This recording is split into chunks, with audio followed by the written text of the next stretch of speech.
بسم اللہ الرحمن الرحیم۔ شروع اللہ کا نام لے کر جو نہایت مہربان رحم کرنے والا ہے۔ نفخہ ثانیہ کی 7 نشانیاں۔ دوسری طرف حضرت اسرافیل علیہ السلام اللہ تعالیٰ کے حکم سے بگل پھونکیں گے۔ وَإِذَا نَفُوسُ زُوِّجَتْ، اور جس وقت جانوں کو جوڑ دیا جائے گا، یہودیوں کو یہودیوں کے ساتھ، عیسائیوں کو عیسائیوں کے ساتھ، ہندوؤں کو ہندوؤں کے ساتھ، سکھوں کو سکھوں کے ساتھ، مسلمانوں کو مسلمانوں کے ساتھ، نافرمانوں کو نافرمانوں کے ساتھ، اور فرما برداروں کو فرما برداروں کے ساتھ۔ یہ ان کی اصولی قسمیں ہوں گی۔ اصحاب الیمین، اصحاب الیمین وہ خوش نصیب جن کو نامہ اعمال دائیں ہاتھ میں دیا جائے گا، اور اصحاب الشمال وہ بدقسمت جن کو نامہ اعمال بائیں ہاتھ میں دیا جائے گا۔ اور ایک طبقہ ہوگا السابقون، السابقون کا، جو نیکیوں میں ایک دوسرے سے سبقت لے جانے والے ہیں۔ یہ وہ لوگ ہیں جو اللہ تعالیٰ کے فضل و کرم سے بغیر حساب کتاب کے جنت میں جائیں گے۔ اور یہ تفسیر بھی کرتے ہیں کہ روحوں کو جسموں کے ساتھ جوڑا جائے گا، جس طرح اس وقت ہماری روح کا جسم کے ساتھ تعلق ہے، اور ہم نقل و حرکت کرتے ہیں، اور ہماری نقل و حرکت کو دوسرے بھی دیکھتے ہیں۔ مرنے کے بعد روح کو جسم سے الگ کر دیا جاتا ہے، لیکن الگ کرنے کے باوجود روح اور جسم کا آپس میں تعلق ہوتا ہے۔ وہ تعلق دوسروں کو محسوس نہیں ہوتا۔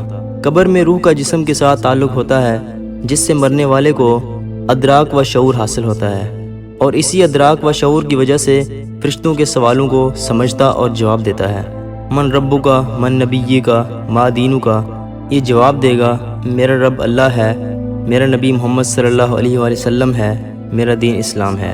سوالات میں کامیابی کے بعد جنت کی خوشبوؤں کا احساس ہوگا اور برے کو عذاب محسوس ہوگا، لیکن یہ زندگی دوسروں کو محسوس نہیں ہوتی۔ علم کلام والے کہتے ہیں کہ ایسے سمجھو جیسے سکتے کا مریض ہوتا ہے۔ سکتے کا مریض نہ تو سانس لیتا ہے اور نہ ہی اس کی نبض چلتی ہے، حالانکہ روح جسم کے اندر ہوتی ہے۔ ایسے ہی قبر میں، برزخ میں روح کا جسم کے ساتھ تعلق ہوتا ہے، اور اس تعلق کی بنا پر مرنے والا راحت و آرام محسوس کرتا ہے، لیکن ہمارے شعور میں نہیں آ سکتا۔ عالم برزخ کی زندگی غیر شعوری ہے۔ اگر کسی کی قبر کو اکھیڑا جائے اور اس کی باڈی صحیح سالم پڑی ہو تو اس کی نقل و حرکت ہمیں نظر نہیں آئے گی، لیکن قیامت والے دن روح کو جسم کے ساتھ اس طرح جوڑا جائے گا کہ اس کی نقل و حرکت کو دوسرے بھی سمجھیں گے۔ تو فرمایا جس وقت جانوں کو جوڑا جائے گا، نیکوں کو نیکوں کے ساتھ اور بدوں کو بدوں کے ساتھ، ہر ایک طبقے کے لوگوں کو علیحدہ علیحدہ کیا جائے گا۔ وَإِذَا الْمَوْءُودَةُ سُئِلَتْ، اور جس وقت زندہ درگور کی ہوئی بچی سے سوال کیا جائے گا۔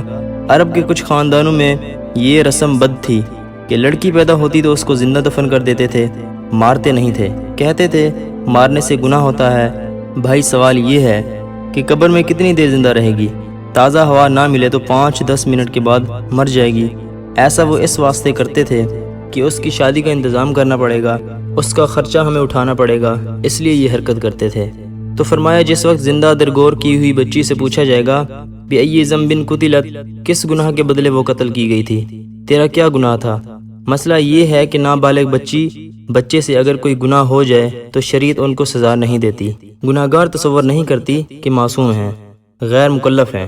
یہ الگ بات ہے کہ صحت اور آب و ہوا کے ماحول کی بنا پر کوئی جلدی بالغ ہو جاتا ہے اور کوئی دیر سے ہوتا ہے۔ جلدی بلوغت کے لیے کوئی حد مقرر نہیں ہے۔ فلمیں دیکھنے والے ہو سکتا ہے 10-12 سال میں بالغ ہو جائیں، اور پہاڑی لوگ ہو سکتا ہے 15 سال میں بھی بالغ نہ ہوں۔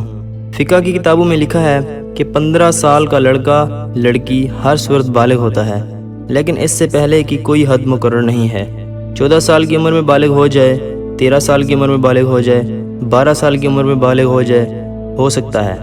حسن بن صالح بن حی رحمۃ اللہ علیہ بڑے چوٹی کے محدث ہیں۔ وہ فرماتے ہیں کہ ہمارے پڑوس میں ایک بچی 21 سال کی عمر میں دادی بن گئی۔ 10 سال کی عمر میں بالغ ہوئی، نکاح ہو گیا، بچہ پیدا ہوا، بالغ ہوتے ہی نکاح کر دیا، 21 سال کی عمر میں دادی بن گئی۔ فقہائے کرام رحمۃ اللہ علیہ فرماتے ہیں کہ 24 سال کا آدمی دادا ہو سکتا ہے۔ اس زمانے میں لوگ بالغ ہوتے ہی بچے کی شادی کر دیتے ہیں۔ آج کل دیر کرتے ہیں، اس لیے بیماریاں پھیلی ہوئی ہیں۔ رب تعالیٰ نے انسان کا ایک مزاج اور طبیعت بنائی ہے۔ بچیوں کی شادی دیر سے ہو تو طبی نقطہ نظر سے عورت کے رحم میں جو خاص قسم کی ٹیوبیں ہوتی ہیں وہ سڑ جاتی ہیں اور اولاد پیدا نہیں ہوتی۔ پھر بھاگتے پھرتے ہیں، بر وقت شادی ہو جائے تو پھر نظام قدرت ہے، کچھ نہیں ہوتا۔ اللہ تعالیٰ نے ہر چیز کا خاص انتظام کر رکھا ہے۔ فرمایا وَإِذَا الصُّحُفُ نُشِرَتْ، صحف صحیفۃ ان کی جمع ہے، صحیفہ کا معنی ہوتا ہے کاپی، کتاب، نامہ، عمل معنی ہوگا، اور جس وقت صحیفے کھول دیے جائیں گے، میرا میرے سامنے آ جائے گا، آپ کا آپ کے سامنے آ جائے گا، ہر ایک کا نامہ اعمال اس کے سامنے ہوگا۔ وَإِذَا السَّمَاءُ كُشِطَتْ، اور جس وقت آسمان کا چھلکا اتار دیا جائے گا، کھال اتار دی جائے گی۔ آج جو آسمان ہمیں نیلگوں نظر آتا ہے، سبز نظر آتا ہے، ایک وقت آئے گا فَكَانَتْ وَرْدَةً كَالدِّهَانِ، سورہ رحمان، پس ہو جائے گا سرخ چمڑے کی طرح یا جیسے تلچھٹ ہوتی ہے۔ وَإِذَا الْجَحِيمُ سُعِّرَتْ، اور جس وقت دوزخ کی آگ بھڑکا دی جائے گی، میدان محشر میں دوزخ کی آگ کے شعلے نظر آ رہے ہوں گے، دیکھ کر بندے توبہ کریں گے، مگر اس وقت توبہ کرنے کا کوئی فائدہ نہیں ہوگا۔ وَإِذَا الْجَنَّةُ أُزْلِفَتْ، اور جس وقت جنت کو قریب کر دیا جائے گا، میدان محشر میں جنت کی خوشبوؤں کو، راحتوں کو، جنت کے باغوں کو آنکھوں سے دیکھیں گے۔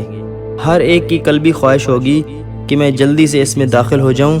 جس وقت یہ نشانیاں واضح ہو جائیں گی، علمت نفس ما احضرت، جان لے گا ہر نفس جو اس نے حاضر کیا ہے، جس نے جو نیکی بدی کی ہے سامنے آ جائے گی، رتی برابر بھی کسی چیز کا خفا نہیں رہے گا۔